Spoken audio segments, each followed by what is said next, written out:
kita kena cek visa, kena cek semua ini. Jadi kita bersyukurlah apa-apa yang berlaku sekarang pun saya berharap agar Malaysia tabah, bertegur dan bersatu padu. Sebab rakyat ini, it's the power of that, I think it's always rakyat, demokrasi, dan kita kena tingkatkan our own strength dan juga berdikari secara kita sendiri. Di mana saja kita berada lah kan. Baik. Di mana saja. Alhamdulillah. Terima kasih banyak-banyak Dr. Su. Ramai yang terinspirasi pagi ni bila dengar Dr. Su kongsikan cabaran-cabaran berada di negara orang tapi tetap bawa nama Malaysia dan insya-Allah tetap teruskan misi yang dibawakan oleh Islamic Relief Malaysia dalam kempen-kempennya. Ada juga yang mengucapkan Senin Kuala. Selamat kan stay safe selalu doktor. Nanti insya-Allah ada rezeki kita jumpa lagi insya-Allah ya. Okey, bye-bye. Thank you. Terima kasih. Bye. Jumpa lagi. Nampak sikit jumpa lagi. Itu dia Dr. Su Wingsi, ikon kemanusiaan Islamic Relief Malaysia. Sahabat-sahabat sekalian berkongsikan macam mana nak kukuhkan perpaduan, ketepikan perbezaan dan teruskan memberi manfaat pada mereka yang memerlukan. Ya betul. Dan masalahnya perkongsian untuk Suara Kemanusiaan bersama Islamic Relief Malaysia tadi mengakhiri Warna Pagi untuk hari ini, edisi hari Isnin 8 Februari 2021, dan selepas ni Yati akan bersama anda untuk Aspirasi 10.1 bermula dengan rancangan Personal di Zahra. InsyaAllah hari ini Forensik Keluarga, Ustaz Muhammad Abdullah Alamin akan bercerita tentang ketagihan pornografi. Tajuk yang perlu kita dengar untuk semua manfaat semua ilmunya. Dan untuk Warna Pagi untuk hari ini, muchas gracias. Esok sehingga itu, Assalamualaikum warahmatullahi wabarakatuh. Rancangan itu tadi dibawakan kepada anda oleh Islamic Relief Malaysia. Hiburan mendidik jiwa, hanya yang terbaik di IKIM, Inspirasi Inforia Islami.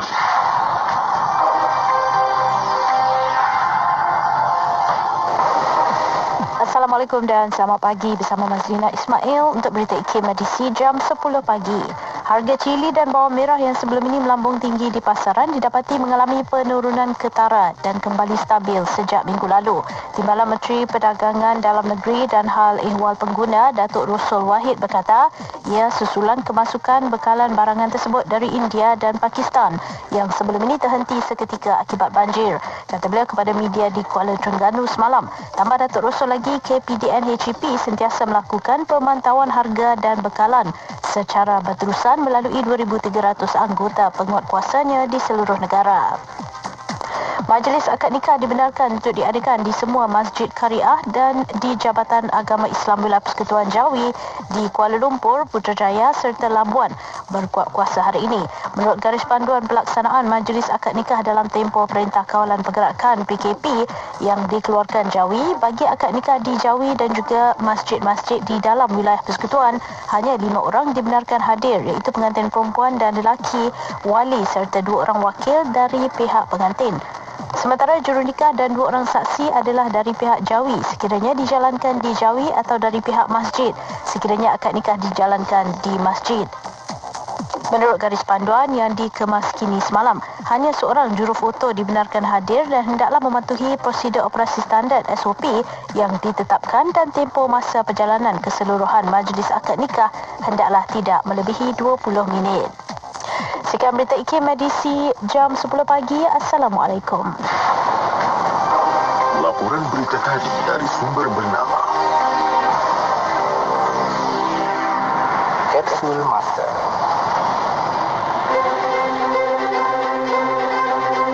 Pada 12 Februari dalam tahun 1980, Profesor Diraja Ungku Abdul Aziz bin Ungku Abdul Hamid telah dilantik sebagai pengerusi Majlis Peperiksaan Malaysia MPM yang pertama. Pengumuman pelantikan tersebut dilakukan oleh Menteri Pelajaran Yang Berhormat Datuk Musa bin Hitam. MPM ditubuhkan bagi memastikan mutu sijil tinggi pelajaran STP setaraf dengan peperiksaan yang sama peringkat di negara-negara lain dan bertanggungjawab terhadap sukatan pelajaran STP. Penubuhannya juga memudahkan negara-negara lain mengiktiraf sijil tersebut di luar negara.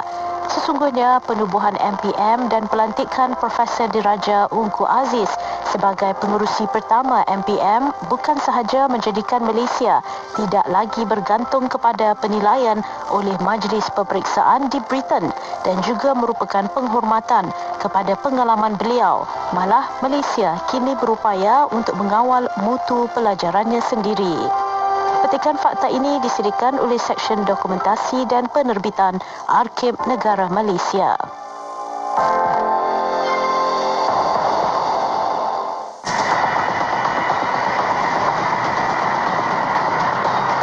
Yang kami faham pakai mask. Jarak mesti at least 1 meter. Wash hand frequently. Tak mestilah pakai facial mask. Penjarakan sosial. First of all, macam kita masuk mall kan, sini-sini kedai mesti scan. Sentiasalah jaga doktor. Kita jaga kita. Kita jaga kita. Kita jaga kita. Kita jaga kita. Subhanallah walhamdulillah wa la ilaha illallah wallahu akbar. Subhanallah walhamdulillah wa la ilaha illallah wallahu akbar. Subhanallah walhamdulillah wa la ilaha Subhanallah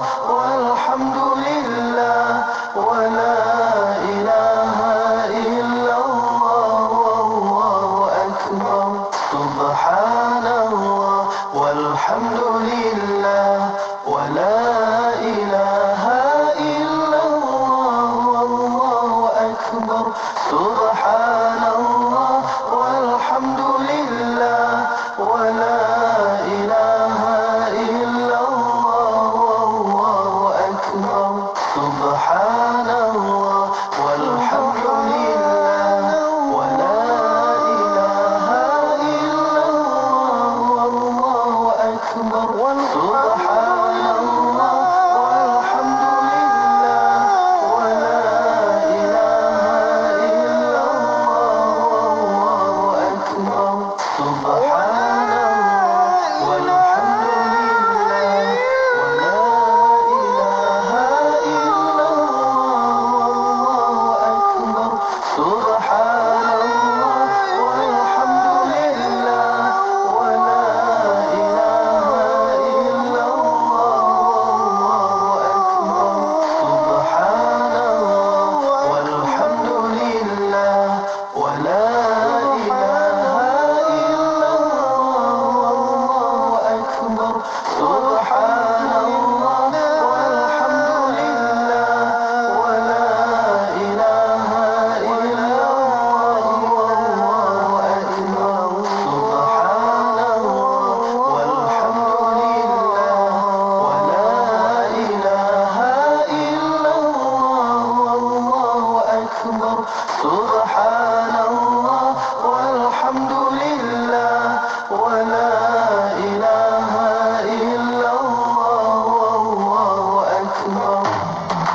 Selami ilmu untuk kehidupan kita seharian bersama Nur Hayati Paradi di Aspirasi 10.1. IKIM, Inspirasi Inforia Islami. Assalamualaikum warahmatullahi wabarakatuh. Selamat pagi, salam aspirasi untuk semua sahabat pendengar IKIM. Tak kira di mana anda berada. Alhamdulillah, waktu ini menghampiri 10 minit pagi. Dah masanya untuk saya, Nur Hayati Paradi, temankan anda rakan pendengar IKIM untuk 3 jam menerusi aspirasi edisi Isnin hari ini. Alhamdulillah. Banyakkan bersyukur pada Allah SWT, maka Allah akan tambah lagi nikmatnya, insya-Allah. Baiklah, telah pun bersama dengan rakan-rakan Warna Pagi sebentar tadi, Hazwan dan juga Sufia. Terima kasih pada mereka berdua untuk perkongsian Warna Pagi. 4 jam dah pun mereka bersama dengan anda. Moga-moga banyak manfaat, banyak perkongsian-perkongsian dapat kita jadikan sebagai bekalan untuk menunjuk jalan dalam kehidupan kita, insya-Allah. Amin ya rabbal alamin. Baiklah, untuk bersama dengan Yati, kejap lagi kita bakal mulakan silibus kita, tak lain tak bukan Pesona Dizara bersama dengan Ustaz Muhammad Abdul Amin untuk kita sama-sama nak belajar lagi berkenaan dengan kekeluargaan. Kita nak sambung untuk silibus forensik keluarga. Kali ini Ustaz Muhammad akan bawakan kita fokus tentang ketagihan pornografi. apa kesannya, apa yang boleh kita lakukan, bagaimana nak membantu ahli keluarga kita, diri kita sendiri mungkin jika terjebak dalam ketagihan pornografi ini. Kita akan kongsikan kejap lagi bersama dengan Ustaz Muhammad Abdul Alamin. Untuk anda rakan pendengar yang mana ikuti perkongsian di FB IKIM FM, nanti tekan butang share supaya lebih ramai lagi dapat maklumat dan juga ilmu ini, dan juga boleh anda tonton juga secara langsung di YouTube IKIM, dan tak lain tak bukan di radio IKIM sendiri, di frekuensi-frekuensi yang telah kami sediakan untuk rakan pendengar. Untuk kita dengarkan secara langsung pesona di Zara sebentar lagi bersama dengan Ustaz Muhammad Abdullah Al-Amin. Dan saat ini jom kita mulakan pagi kita dalam aspirasi bersama dengan Mas Riza Masri dengan bebas, tentunya hanya di IKIM, Inspirasi Inforia Islami, bersamakan saya Nurhayati Paradi.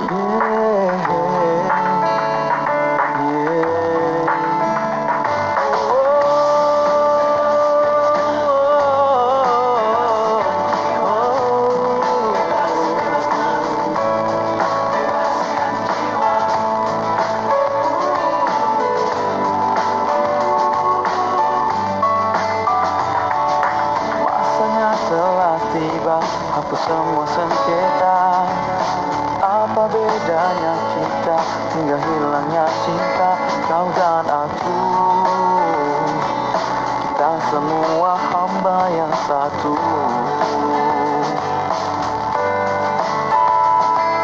Kenakalan yang esa kesembuhan manusia.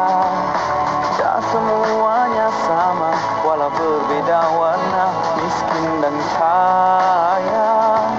Dinilai hanya tingkah takwa. Oh, oh, oh. Tuhan satukan hati ini. Semarakkanlah cinta kami. Bebaskanlah jiwa, bayangi noda. Jauhkanlah kami dari benci dan dendam. Hiasilah dunia dengan rasa cinta. Semoga esok hari kan lebih bermakna buat semua.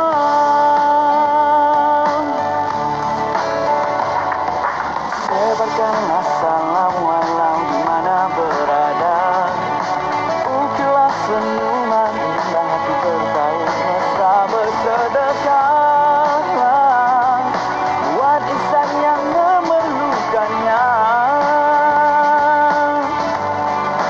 Tuhan satukan hati ini. Semarakkanlah cinta kami. Bebaskanlah jiwa, bayangi noda. Jauhkanlah kami dari benci dan cerca. Hiasilah dunia dengan rasa cinta. Semoga esok hari kan lebih bermakna buat semua. Buat semua.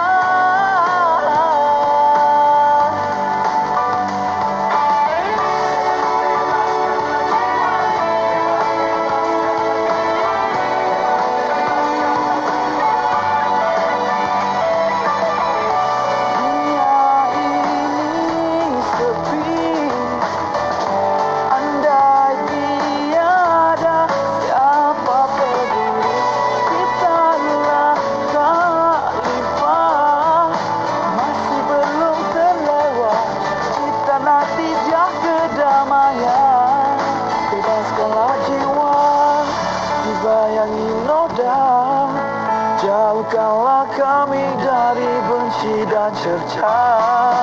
Hiasilah dunia dengan rasa cinta. Semoga esok hari kan lebih bermakna. Oh,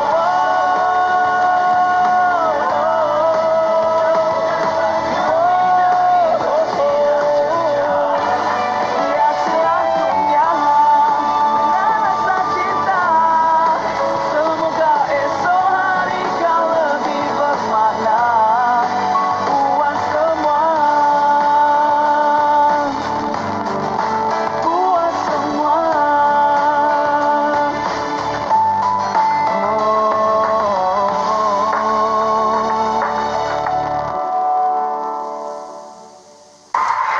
Kolej Universiti Islam Perlis KUIP, sebuah kolej universiti milik penuh Majlis Agama Islam dan Adat Istiadat Melayu Perlis MAIPS, mempelawa pelajar lepasan SPM, STPM, STAM dan setaraf untuk memohon kemasukan dengan 23 pilihan pengajian di peringkat asasi, diploma dan ijazah sarjana muda. Tawaran beasiswa penuh pengajian tinggi MAIPS KUIP 2021 bagi pelajar terawal menanti anda untuk kemasukan Februari 2021.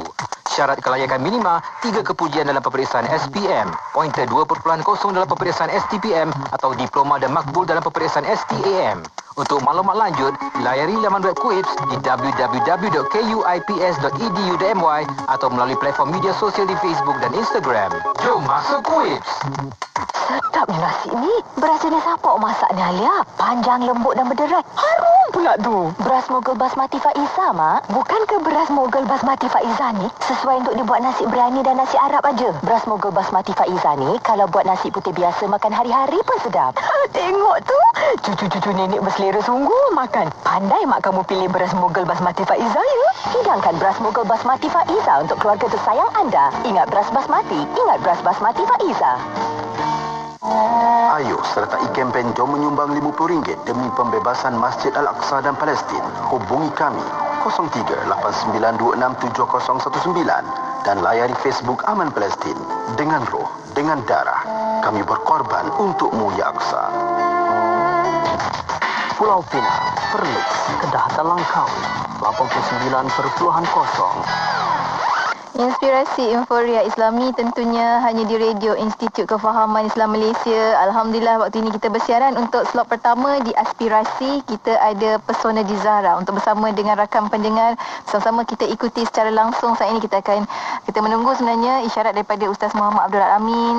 Terputus kejap. Kita akan bersama dengan Ustaz kejap lagi, yang mana anda boleh ikuti secara langsung di FB IKIM FM, di YouTube channel IKIM, dan juga anda boleh ikuti secara langsung di radio kita, platform-platform yang telah kami sediakan, insya-Allah. Dan bersama kita akan bersama dengan Ustaz Muhammad Abdul Amin. Sekarang ni dah pun berada di talian. Assalamualaikum Ustaz. Waalaikumsalam warahmatullahi wabarakatuh. Dah jam biskut dah, kejap ada kejap tak ada Ustaz ni. Tapi insya-Allah kita doakan semoga program kita lancar hari ini untuk bersama dengan Ustaz Muhammad. Dan hari ini kita akan bawakan kepada anda tajuk dalam Pesona di Zahra, kita punya silibus forensik keluarga. Kita nak fokus tentang isu ketagihan pornografi, Ustaz. Mungkin awalan ini Ustaz berikan sedikit mukadimah untuk tajuk kita. Silakan Ustaz. Bismillahirrahmanirrahim. Assalamualaikum warahmatullahi wabarakatuh. Alhamdulillah wassalatu wassalamu ala Rasulillah wa ala alihi wa sahbihi wa man tabi'ahu wa man nasarahu wa wala. Alhamdulillah Allah, DJ Kak Yati, selesai kepada seluruh ibu, kakak, ayah-ayah serta adik-adik yang saya sayangi dan saya doakan dan kebaikan sekalian. Pertama, syukur kepada Allah Subhanahu Wa Taala dengan limpahan kurnia dan rahmatnya pada kesempatan pagi yang berbahagia ni kita menyambung kembali Pesona di Zahra kita dan forensik keluarga. Jadi pada pagi yang berbahagia ini saya suka nak kongsikan satu topik yang memang hangat, terutamanya waktu PKP ni, iaitu mengenai tentang ketagihan pornografi. Ada kita tengok macam mana pandangan Islam dan juga macam mana apakah yang boleh kita ubat bagi orang yang ada keadaan yang demikian. Jadi maknanya sebelum tu ada orang kadang-kadang tanya apa tu pornografi. Sebab bila malam tadi saya postkan dekat saya punya page tu, ada tanya, Ustaz, benda apa ni pornografi ni, Ustaz? Maknanya ada orang yang tahu perkataan ini, ada orang yang tak tahu. Jadi maknanya maksud pornografi ni dalam moden ni iaitu bahan bertulis ataupun visual yang maknanya merangsang keinginan seksual dan bertujuan untuk memberahikan pemerhati ataupun pembaca. Maksudnya sama ada bahan-bahan tu bertulis ataupun visual so untuk merangsang atau memberahikan pemerhati ataupun pembaca. Jadi yang kita tengok, kalau kita tengok maksudnya apa yang berlaku contoh macam statistik, kita tengok bagaimana ketika PKP ini maknanya banyak orang-orang yang terlibat dengan melihat pornografi ini sehingga kadang-kadang begitu menjijikkan. Dan kita tengok maksudnya statistik, kita tengok ketika PKP ini peningkatan kepada pencarian benda-benda porno tu meningkat. Ni kalau kita tengok dekat negara kita lah. Sebab benda tu agak benda yang tak bagus. So maksudnya bila kita tengok dekat statistik negara kita, maknanya kajian agensi pornografi MAP 2018 sendiri nyatakan 80 kanak-kanak juga, 80% kanak-kanak 10 hingga 17% pernah maknanya melihat porno secara sengaja atau tak. Kadang-kadang dia pop up atau naik dekat komputer-komputer tu. Itu yang kita perlu maknanya perhatikan. Selain daripada itu, kajian di Rumah Perlindungan Perempuan di sekitar Selangor mendapati selain daripada cinta, 70% disebabkan terangsang melakukan hubungan tanpa nikah kerana pernah melihat benda-benda porno ni. So benda-benda yang lucah ataupun tak baik ni. So sebenarnya dia memberi kesan yang tak bagus. Dan juga kalau berlaku antara suami isteri, saya juga pernah mengendalikan kes di mana bercerai, perceraian dan sebagainya kerana jijiknya pasangan apabila mengetahui pasangannya itu melihat atau pelari benda-benda yang lucah ini. Jadi bagi membincangkan perkara ataupun topik kita pada pagi yang berbahagia ini, saya akan kongsikan daripada 4 bab. So daripada 4 bab supaya kita boleh mudah memahami. Saya akan bincang daripada 4 bab. Okey. Jadi bab yang pertama yang saya nak kongsikan di sini iaitu latar belakang kemanusiaan itu sendiri. Latar belakang kemanusiaan itu sendiri. Jadi manusia ni Allah Subhanahu Wa Taala dia Allah menciptakan manusia ni, kita ada akal, kita ada hati, kita ada nafsu. Okey. Dia bersudut dalaman, maksudnya ada benda yang tak nampak. Kita dapat melihat zahir manusia, tapi sebenarnya apabila kalau kita melihat manusia itu sebagai manusia, yang dalaman dia ada akal, ada hati, ada nafsu, ada roh. Yang dalaman maknanya itu antara unsur manusia. Yang luaran kita nampak zahir. Apa yang terpancar di luaran sebenarnya apa yang berlaku di dalaman. Apa terpancar di luaran tu apa yang berlaku pada dalaman. Sebab itu kesihatan dalam Islam dia menjurus kepada kesihatan 5 benda. Iaitu kesihatan roh kita, kesihatan akal kita, kesihatan hati kita, kesihatan nafsu dan kesihatan fizikal. Kalau kita tengok kesihatan daripada sudut WHO, dia mentarifkan kesihatan tu cuma 3 je, iaitu fizikal, mental dan spiritual. Okey. Tapi apabila sebut Islam ada 5 benda kena sihat. So roh kita kena sihat, roh nak sihat kena kenal Allah Subhanahu Wa Taala, akal kena sihat, akal ni kena ada pengetahuan ilmu benda yang bagus-bagus. Nafsu kena sihat, kena didik nafsu tu. Hati kena sihat dengan sifat-sifat yang baik, dan badan kena sihat dengan fizikal, aktiviti fizikal yang bagus. Ini maknanya kemanusiaan itu. Dan kalau kita lihat, kalau kita lihat sejarah apa yang disebut dalam Al-Quran, memang pernah ada manusia yang akan terangsang pada benda-benda seksual ini. Sebagai contohnya, kisah zaman Nabi Ibrahim AS. Nabi Ibrahim ni bila tarikh dia? Tarikh dia 1800 tahun sebelum Masihi. Kita sekarang ni kan 2020 Jadi mana 1800 tahun sebelum Masihi, ketika Nabi Ibrahim baru kahwin dengan Siti Sarah. Jadi maknanya Nabi Ibrahim ni tempat duduk dia sekitar Baitul Maqdis. Jadi kemudian Nabi Ibrahim sebagai satu orang pedagang, dia nak pergi ke Mesir. Kalau kita tahu peta dunia sekarang ni, untuk pergi ke Mesir, dia akan melalui satu tempat bernama Bi'rus Sabi'. Bi'rus Sabi' ni kalau dalam bahasa peta sekarang ni dipanggil Bilshiva. Dekat Bilshiva sana ada satu orang raja.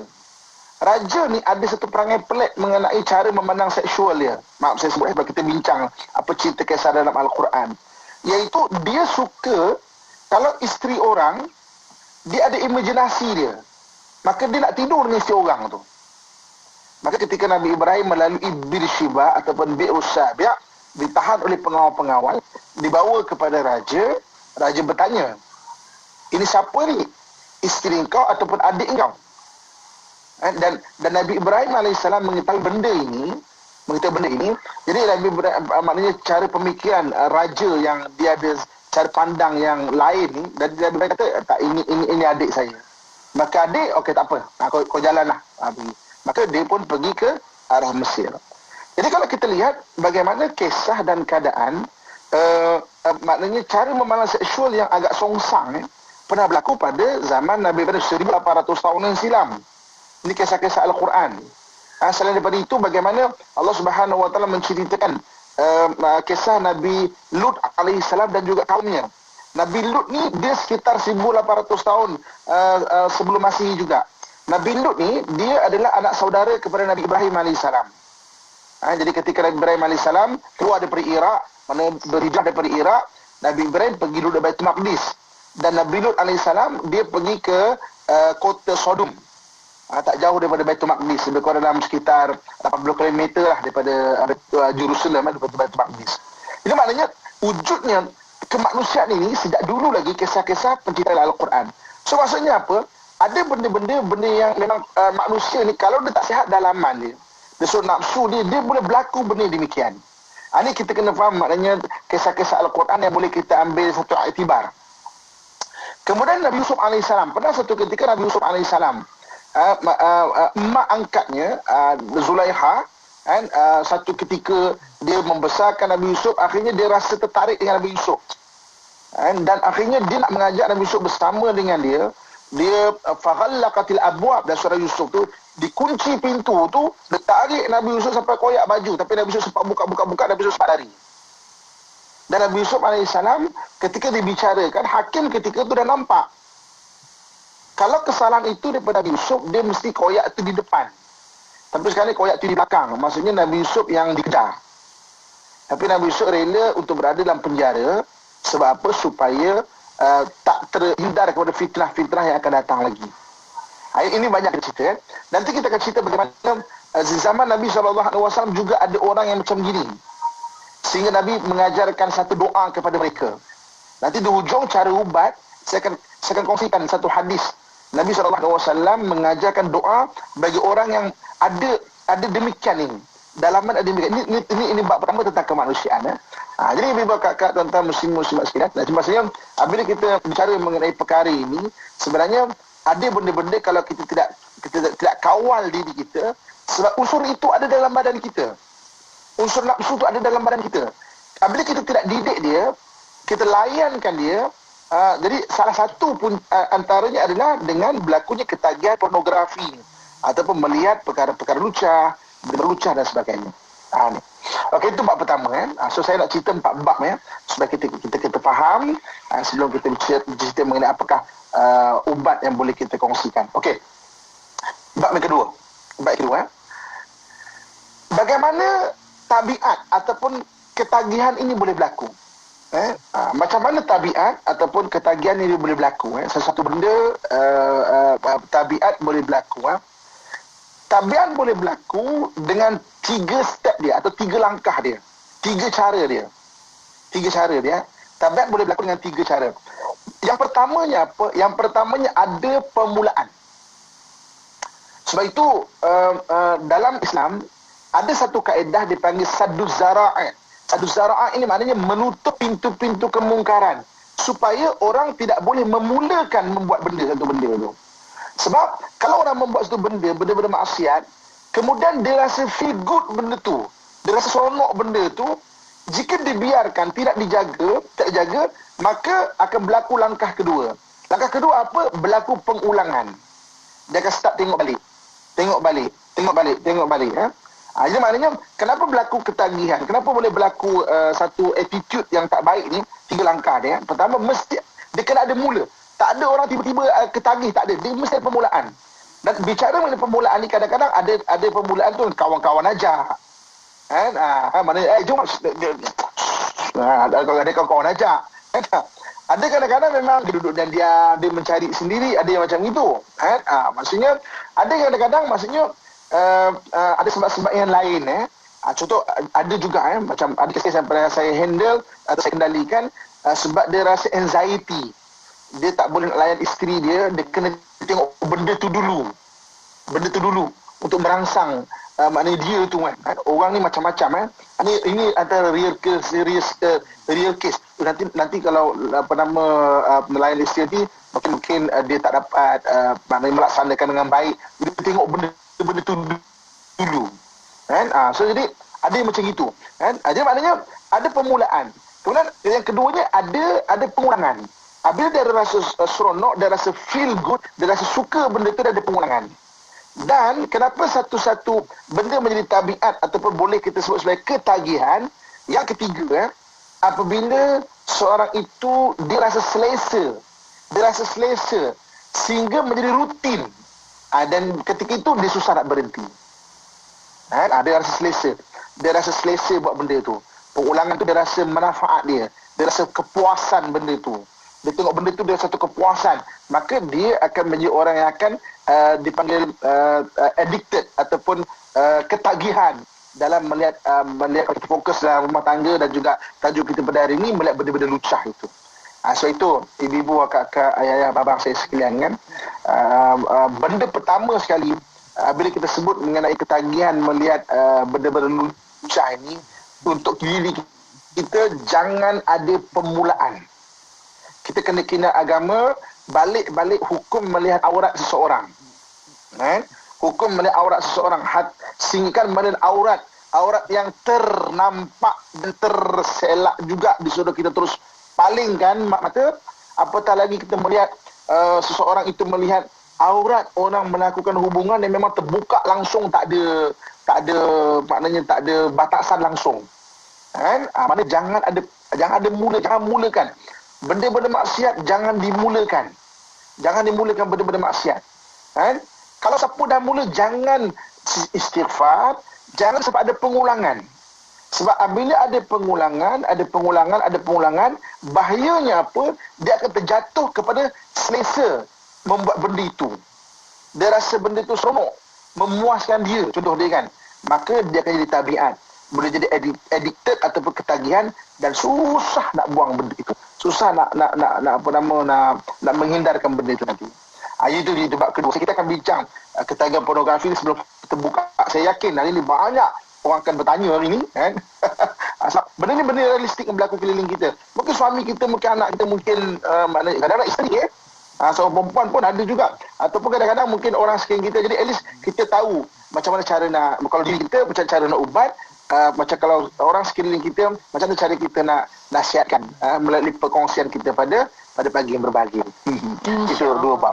Alhamdulillah. Itu baru 2 bab daripada 4 bab. Kita ada lagi 2 bab lagi bakal kita menyusul lepas kita berhenti rehat seketika. Sahabat kita Kak Aji ni, Ustaz kata alhamdulillah saya share guna handphone, saya dengar pasang radio kuat-kuat supaya jiran-jiran dapat dengar. Masya-Allah, dia bukannya suka share FB je Ustaz, tapi dia share dengan radio-radio sekali. Dia share kat orang lain Ustaz. Masya-Allah. Kita akan kongsikan lepas ni lagi 2 bab yang bakal kita kongsikan untuk rakan pendengar kita bila sebut tentang ketagihan pornografi ini, kesannya bagaimana, macam mana nak menanganinya. Kita akan kongsikan lepas kita berhenti rehat seketika. Untuk anda, tekan butang share untuk sama-sama orang lain dapat manfaat daripada perkongsian kita. Jangan ke mana-mana, teruskan bersama kami hanya di IKIM, Inspirasi Inforia Islami, menerusi pesona di Zahra. Allahumma salli wa sallim ala sayyidina Muhammad al-Fatih lima uliqa wal khatim.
إلى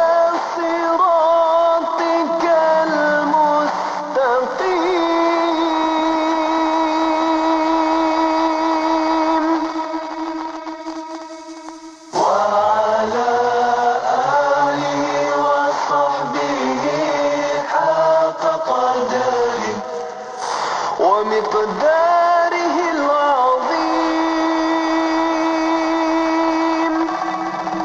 ومقداره العظيم اللهم صل وسلم على سيدنا محمد الفاتح لما أغلق والخاتم اللهم صل وسلم على سيدنا محمد الفاتح لما أغلق والخاتم اللهم صل وسلم على سيدنا محمد الفاتح لما Inspirasi Inforia Islami tentunya hanya di Radio Institut Kefahaman Islam Malaysia. Alhamdulillah, terima kasih pada sahabat pendengar kerana terus bersama kami di IKIM Inspirasi Inforia Islami menerusi perkongsian pesona di Zahra bersama dengan Ustaz Muhammad Abdul Alamin. Hari ini kita cerita tentang ketagihan pornografi dalam forensik keluarga. Untuk sama-sama kita kongsikan bersama dengan sahabat pendengar. Di talian saat ini kita ada Ustaz Muhammad Abdul Alamin. Ustaz mute Ustaz, kita tak apa nak dengar suara Ustaz. Silakan Ustaz, kita sambung lagi, kita ada bab. Silakan. Okey. Terima kasih ke DJ Kak Ati. Ini buat kakak muslim-muslimat saya sangi dan saya doakan yang kebaikan sekalian. Di pagi ini mengenai ketagihan pornografi, kita kongsikan 4 perkara, 4 bab. So kita dah bincang 2 bab. Yang pertama kita kemanusiaan menurut Al-Quran atau sirah-sirah. Memang ada orang yang macam tu. Yang keduanya kita bincangkan bagaimana ketagihan tu boleh berlaku. Dan yang ketiganya yang kita nak kongsikan pada hari ini, kita balik kepada pesona di Zahra kita, bagaimana masalah tu boleh berbangkit. Okey, daripada sudut keluarga contohnya kan. Daripada sudut keluarga ni contohnya bagaimana masalah tu boleh bangkit, contohnya perceraian. Sebab antara statistik perceraian selain daripada ekonomi lah, tak kesesuaian lah, ada faktor perceraian adalah kerana disebabkan ketagihan pasangan-pasangan dengan pornografi. Cuba bayangkan cuba kita bayangkan satu orang isteri yang tahu suami dia maknanya berperangai dan bersikap demikian. Atau tu isteri rasa macam jijik, tak suka. Ini tengok mula-mula tengok porno, entah mungkin nanti apa entah lagi step seterusnya yang akan dibuatnya kan. Maksudnya tentu akan rasa tidak ada kepercayaan dan sebagainya. Sebab itu benda kepuasan nafsu yang nak tengok tapi mengorbankan sebuah rumah tangga. Pada isteri bagus kadang-kadang. Isteri jadi isteri yang solehah, yang khidmat pada suami dia, yang baik. Tapi maknanya kita mengorbankan sebuah rumah tangga yang jenis perangai-perangai yang macam gini. Selain daripada itu, masa berbangkit contohnya macam untuk anak-anak remaja contohnya. Statistik KKM, Kementerian Kesihatan Malaysia, 79,000, lebih 79,000 remaja bawah 18 tahun hamil tanpa nikah. Dan kebanyakan mereka adalah orang yang pernah menonton benda-benda lucah ini. Sebab tu kalau menonton, kemudian ada pengulangan, kemudian berlaku satu sampai ketagihan, maka dia akan ada satu dipanggil imajinasi dia. Imajinasi. Sebab itu kadang-kadang kalau kita tengok kan, budak yang bawah 18 tahun mengadakan undang-undang di Malaysia, mengadakan perhubungan dengan kanak-kanak ataupun budak 18 tahun, suka ke tak suka ke dikira sebagai rogol. Lepas tu maknanya statistik rogol agak tinggi. Sebab apa? Mengadakan perhubungan dengan budak yang bawah 18 tahun. Bermula dengan imajinasi dan sebagainya. Ini benda-benda masalah-masalah berbangkit, masalah-masalah berbangkit dalam rumah tangga dan sebagainya. Selain daripada itu, kalau kita tengok kan, bagaimana ada orang yang kadang-kadang sampai akhirnya undang-undang yang berada di Malaysia, contohnya kepada mencabul, ambil kesempatan, meraba, jadi menunjukkan kemaluan, mengendak, mengintai di tandas. Baru ni di Putrajaya ada orang kena tangkap kan, kerja Myanmar. So maksudnya ada imajinasi yang ada di dalam pemikiran dia tu. Yang dia rasa macam okey, rasanya dia biasa tengok perempuan suka, semua perempuan suka dibuat demikian. Kau dah kenapa ada cara memikir demikian? Dapatlah padahnya macam mana yang berlaku di Putrajaya. Kan? Baru ni kan. Orang maknanya ada maknanya kakak-kakak kita yang sedang berjoging kan. Datang orang kan maknanya mengambil kesempatan. Kenapa tak benda-benda demikian kan? Sebab ada imajinasi kan. So selain daripada itu maknanya ada juga kadang-kadang ini kalau kajian di barat kan, mana orang yang melihat pornografi itu bila mereka melakukan perhubungan maaf saya sebut hubungan antara lelaki dan perempuan lelaki isteri dan sebagainya. Okey, perhubungan antara lelaki dan perempuan dia berdasarkan cinta tau. Okey, ini Quran kan sebut wa min ayati an khalaqalakum min anfusikum azwaja, dan antara ada kebesaran Allah Subhanahu wa taala Allah jadikan kamu berpasang-pasang litaskunu ilaiha, untuk kamu rasa tenang. Dia berdasarkan ketenangan, kecintaan. Tapi ada orang yang melihat benda-benda porno ni, perhubungan itu sebagai pelampiaskan nafsu dia. Mana dengan kasar, dengan cara berbahaya, dengan cara yang songsang dan sebagainya. Sebab bukan atas rasa cinta dah, tapi asal rasa macam kewujudan dan imajinasi yang di luar norma-norma pemikiran orang biasa. Jadi maknanya sampai berlaku maknanya sampai benda-benda yang bahaya dia pada keluarga, pada masyarakat, pada negara, undang-undang dan sebagainya. Ini benda yang kita kena pelihara kan. Sebab itu balik kepada apa yang Islam sebut, jangan ada mula. Jangan ada mula. Kita abang-abang ayah-ayah jaga anak-anak kita. Sekarang anak-anak kecil-kecil pun dapat handphone. Mana kawal juga selain daripada kawal anak tu, anak kita ni sendiri. Kita ni sendiri kan, sebagai seorang suami, sebagai seorang isteri maksudnya jangan ada permulaan benda itu. Okey, bab yang keempat dan terakhir sebelum kita buka kepada perkongsian kita kan. Okey, bab yang keempat macam mana cara nak stop. Macam mana cara kita nak berhentikan benda itu. Daripada sudut usaha sebagai sudut usaha, kena ada kesedaran dulu. Ada benda tak kena ni. Sebab orang kadang-kadang dia buat benda-benda tak baik, dia tak sedar pun. Dia tak ada kesedaran. Ini ada benda tak kena. Dia anggap benda tu biasa bagi dia. Sebab tu kalau kita tanya orang-orang yang membuat benda-benda tak baik ni ataupun sampai buat jenayah, pada dia benda tu biasa bagi dia.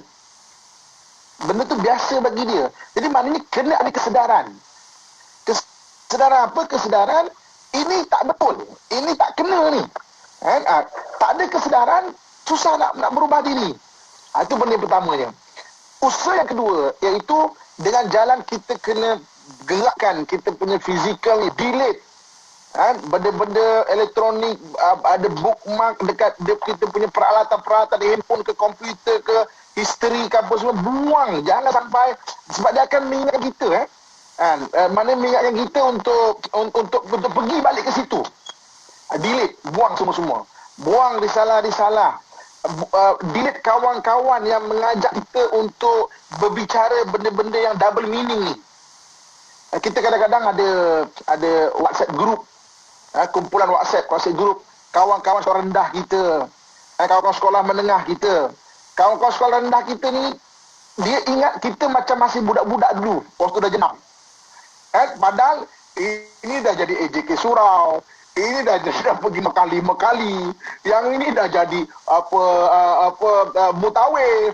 Dia ingat kita masih dah jam 6 lagi. Jadi guru-guru lelaki ni maknanya suka nak share, nak kongsikan benda-benda yang lucah, benda-benda buka aurat, benda-benda double meaning. Kalau ada kawan macam ini, nasihat saya untuk diri saya dan kita semua, delete. Janganlah, kita bukan sombong. Berkawan, maknanya tetap berkawan. Tapi berkawan untuk benda demikian, kita kena hindarkan. Berkawan lah tetap berkawan. Untuk benda baik, jom. Tapi kalau sampai ini, bukan kita sombong. Mungkin sekarang kita stop dulu, tempat membahayakan diri kita. So maksudnya benda itu. Selain daripada itu, memang kena jumpa lah. Mana minta nasihat. Ustaz kita, pergi kaunselor, pergi psikiatrik. Maknanya pergi jumpa, berbincang dan berbual.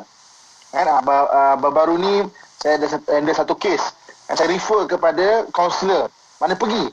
Tak salah tau. Kita pergi jumpa kaunselor, jumpa ustaz, jumpa orang minta nasihat. Bukan bermaksud semata-mata kita bermasalah. Tapi kita nak kadang-kadang orang tegur kita. Kan? Kadang kita ni lama tak tegur dah. Nanti dia nak lemak tu kan. Dia buat PL macam-macam. Dia buat PL Dia buat PL macam-macam. Dia nak lemak tu. Dia kena ada orang tegur. Sebab kita ni mati Imam Ghazali kata jangan lekang dengan majlis ilmu selama 3 hari. 3 hari lekang majlis ilmu, tumbuh bintik hitam kat hati. Makin lama makin banyak bintik hitam. Lama-lama keras hati kita tu. Okey, selain daripada itu, doa dan amalan. Okey, ini antara yang penting ya. Okey, saya suka pertama sekali balik kepada zikir Asmaul Husna. Asmaul Husna ni dalam Quran Allah sebut walillahil asmaul husna fad'uhu biha. Bagi Allah nama-nama yang baik, maka mintalah, berdoalah dengan nama yang baik itu. Antara nama yang bagus untuk diamalkan adalah ya Muhaimin. Ya Muhaimin, wahai yang memelihara. Kita fokus ya Muhaimin, ya Muhaimin, ya Muhaimin, ya Muhaimin. Wahai yang memelihara, supaya pelihara kita daripada benda-benda dosa, benda-benda yang tak baik. Supaya Allah pelihara kita tu. Okey, itu antara ya Muhaimin. Kemudian untuk kalau kita nak selawat, okey, saya suka mencadangkan untuk selawat syifa. Selawat syifa.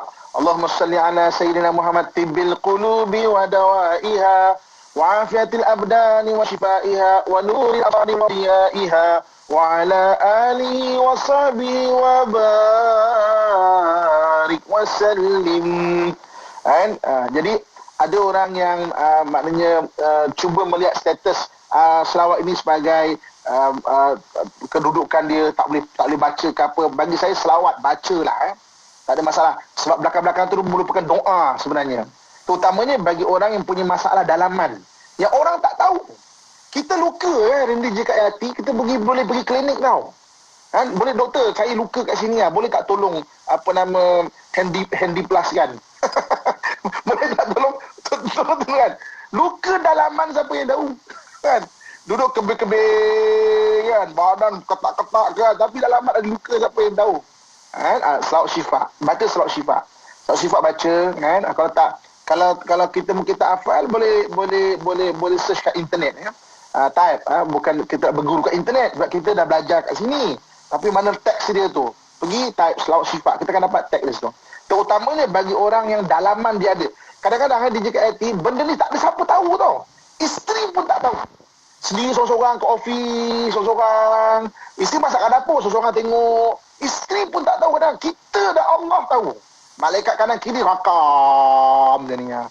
Oh, Pak Haji macam-macam Pak Haji rakam kan. Tapi kita tahu, ada kesedaran. Aku nak ubah ya, tapi tak ada kemampuan macam mana. Kan? Maknanya selawat syifa tu amalkan. Okey. Dan yang terakhir, hadis yang diriwayatkan oleh At-Tirmizi. Okey. Jadi satu ketika ada sahabat yang maknanya baru masuk Islam, yang dia ada buat benda-benda yang macam tak bagus.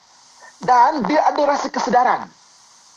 Orang baru masuk Islam waktu tu, dia rasa, tak kena ni. Aku hidup aku nak cari redha Allah Subhanahu Wa Taala. Tapi ada benda-benda yang tak kena dalam diri ni. Maka dia mengadu kepada Nabi SAW, dan Nabi SAW mengajarkan dia satu doa. Satu doa.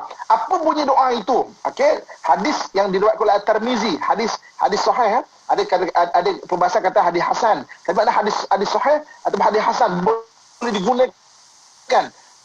Apakah bunyi doa itu? Okey, mari sama-sama kita baca sama-sama ya. Bismillahirrahmanirrahim. Jika ayat ini boleh jadi wakil. Bismillahirrahmanirrahim. Allahumma inni a'udzubika min munkaratil akhlaq. Wal a'mal. Wal ahwa. Amin ya rabbal alamin. Okey, nanti kejap lagi saya akan kongsikan dekat IG saya, IG Ustaz Amin, dan saya akan tag pada IG DJ Yati kita, apa IG dia? Nanti kita kopikan pada IQ page. Okey? IG IT apa dia? Nur Hayati Paradi kan? Masa saya akan kopikan doa ini kan. Okey. Allahumma inni a'udzubika min munkaratil akhlaqi wal a'mali wal ahwa. Allahumma inni a'udzubika min munkaratil akhlaq wal a'mali wal ahwa. Allahumma inni a'udzubika min munkaratil akhlaq wal a'mali wal ahwa. Ya Allah, aku mohon perlindungan darimu ya Allah daripada kemungkaran akhlak dan kemungkaran amalan dan hawa nafsu. Ini hadis yang diajarkan oleh Nabi SAW.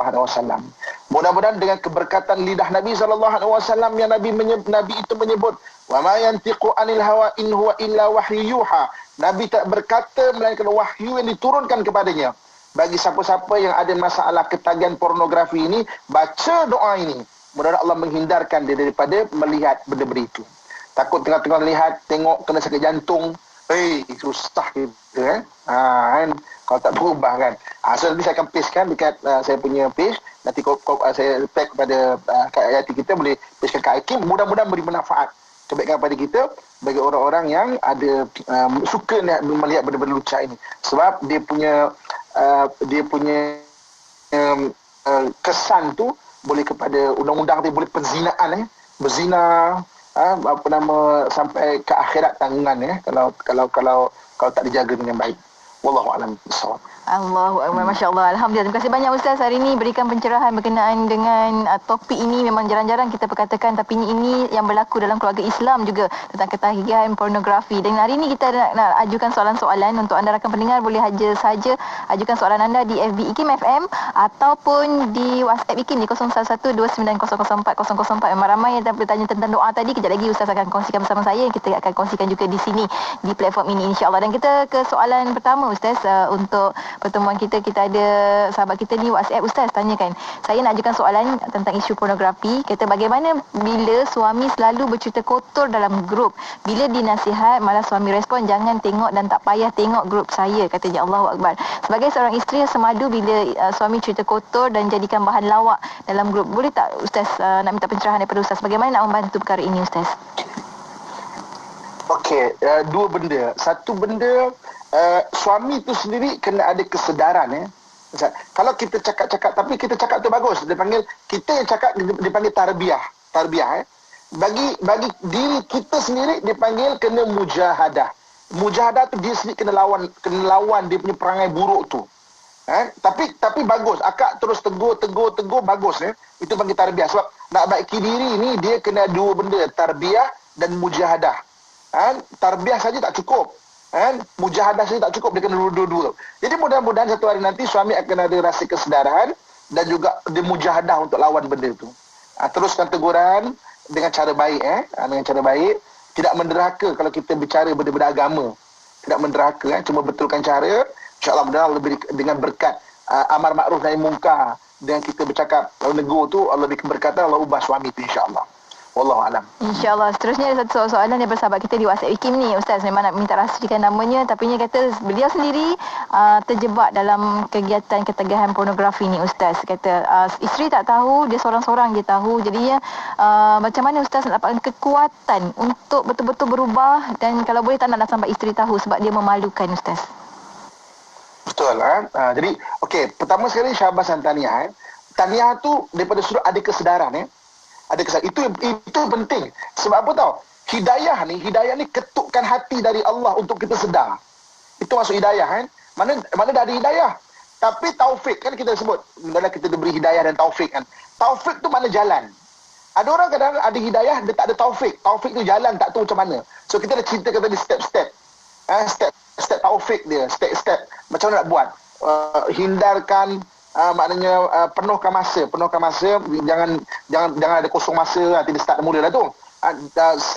Waktu masa kosong baca selawat syifa tu tadi, dan juga doa yang Nabi SAW, hadis yang diriwayatkan oleh At-Tirmizi tadi, Allahumma inni a'udzubika min munkaratil akhlaq wal a'mali wal ahwa. Saya akan kongsikan dekat IG Ustaz Amin. Nanti boleh copy paste untuk diri kita dulu. Teringat je terus baca doa tu, baca banyak-banyak. Mudah-mudahan dengan baca benda itu Allah pelihara kita daripada benda-benda kemungkaran akhlak dan hawa nafsu yang tak baik itu. Wallahu a'lam.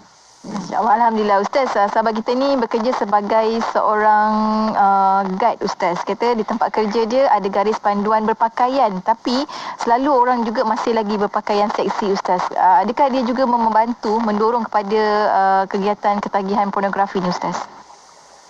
Okey, bila orang tu biasa tengok dan dia melayankan, nanti takut syaitan membisik-bisikkan. Syaitan ni kan allazi yuwaswisu fi sudurin nas. Maknanya daripada situ maka dia akan tengok. Maknanya akan mungkin akan melayari benda itu. Mungkin ada permulaan. Itu kena ingat. Ada permulaan, takut ada pengulangan.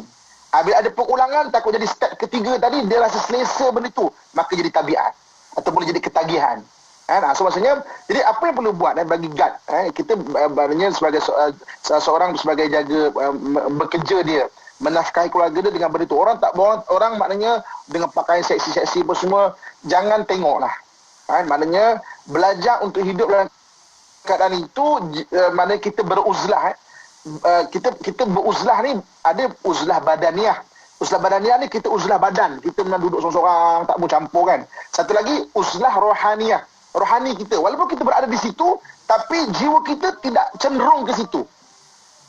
Uzlah rohani ni maknanya kita berada di kawasan orang buka aurat sebagainya, tapi jiwa kita tak cenderung ke situ. Sebab kita tidak akan melihat benda itu sebagai keutamaan. Maksudnya itu mencabaran kehidupan. Maksudnya belajar hidup ke situ untuk tidak cenderung ke situ. Wallahu a'lam. Seterusnya, Ustaz, soalan daripada Muhammad Zulkifli, Ustaz. Kalau suami ataupun isteri sudah tak berminat dengan hubungan antara suami dan isteri, menjadikan pasangannya beralih kepada melihat porno, tu macam mana ya, Ustaz? Okey, jadi kalau suami isteri sudah tidak ada perasaan maknanya untuk bersama lagi, kena raikan. Okey, kadang-kadang kita sebagai seorang suami, kita suka, kita di Baghdad kita suka melihat orang cantik-cantik, kita di Baghdad tapi kita tak pernah pun menambahkan pembiayaan kepada isteri untuk dia nampak cantik. Orang tu tengok orang kat luar cantik, kita tak pun menambahkan nafkah untuk isteri untuk dia nampak cantik. Peruntukkanlah, dan peruntukan itu diberi pahala. Ingatkan hadis Nabi SAW, nafkah kita bagi pada isteri lebih dikira sedekah. Sedekah di sini bukan maksudnya kesian dapat sedekah, tak. Allah akan ganti balik. Sebab dalam hadis Nabi sebut, as-sadaqatu bi asyri amthaliha. Sedekah mesti Allah akan balas 10 kali kebaikan. Saya sangat highly recommended, maknanya merekomenkan, maknanya menggalakkan bagi abang-abang, ayah-ayah saya sekalian kan. Ambil ada duit, peruntukkan untuk isteri beli baju yang bagus-bagus, untuk baju seksi untuk mereka berdua je, tahu. Maknanya peruntukkanlah untuk dia berfacial ke apa ke, kalau ada kemampuan Kalau tak, kita baca boleh buat sendiri kat rumah apa semua, kita bantu dia untuk nampak cantik. Sama juga suami kita. Kita tengok suami kita mungkin dulu seat pad, sekarang one pad adalah one pad besar pula kan. Macam tu kan. So galakkanlah, kita tolonglah jaga suami kita dan sebagainya. Sebab benda dalaman ni benda kita tak boleh ada ukuran dia kan. Dia bukan ada tanda dekat dahi 5 bar, wow kan. 1 bar dia tak ada tanda. Kadang-kadang dengar pesona di Zahra mengantuk. Wah, tapi bukan main lagi kadang-kadang kan dengar kuliah mengantuk, tidur kan. Tapi bar dia tinggi. Ada orang macam tu kadang-kadang dia bukan ada tanda kat sini, tak ada. Sebab tu maknanya kena raih juga kemanusiaan gitu. Peruntukkanlah bang, ayah-ayah, peruntukkan bagi isteri. Maknanya kewangan sikit kan. Dia beli biar dia nampak cantik. Kan kadang-kadang kita tak membantu dia untuk nampak cantik. Orang tak ada keinginan itu. Kadang buat alasan nak tengok benda porno. Dah kenapa? Kau tak membantu. Itu semua alasannya. Betul tak DJ Haji kan? Alasan. Okey, wallahualam. Masya Allah, Alhamdulillah. Terima kasih banyak Ustaz untuk pencerahan-pencerahan dan soalan-soalan walaupun agak sensitif. Saya minta maaf sangat. Kita kena ajukan juga pada Ustaz untuk sama-sama kita dapat maklumat dan juga dapat faham tentang perkara dan situasi ni, insya-Allah. Apabila sampai hujung-hujung Ustaz, perkongsian kita pada hari ini, hujung ni sedikit kesimpulan lah untuk tajuk kita berkenaan dengan forasat keluarga. Kita fokus berkenaan isu ketagihan pornografi, Ustaz. Okey, Ibu kakak tuan-tuan, apa yang kita belajar pada hari ini dalam personal Zahara kita belajar 4 benda. Okey, yang pertama sekali kita tengok bagaimana sebagai manusia kadang-kala seorang itu boleh jadi macam tu. Kan? Sebab dalam diri kita ni kita tengok, tapi kita ada akal, ada hati, ada nafsu, ada roh, dan ada jasad. Kita dah ada lima kita. So mana kesihatan kita adalah 5 kesihatan ni, termasuk kesihatan nafsu. Sebenarnya nafsu ni kena mujahadah. Mujahadah dan juga dipanggil kena riadah. Riadah ni kena bersenam. Kita kena bersenam dengan benda-benda yang baik, lawan nafsu ni. Nafsu ni dia akan la'ammaratun bisu. Dia akan mudah untuk mengajak benda-benda yang tak bagus. Okey, apa kita belajar? Pertama, yang keduanya kita kongsikan mengenai bagaimana ketagihan boleh terjadi ataupun tabiat yang buruk boleh terjadi. Ada 3 step dia. Ada permulaan, kemudian pengulangan dan juga dia ada rasa suka buat benda tu, selesa benda tu.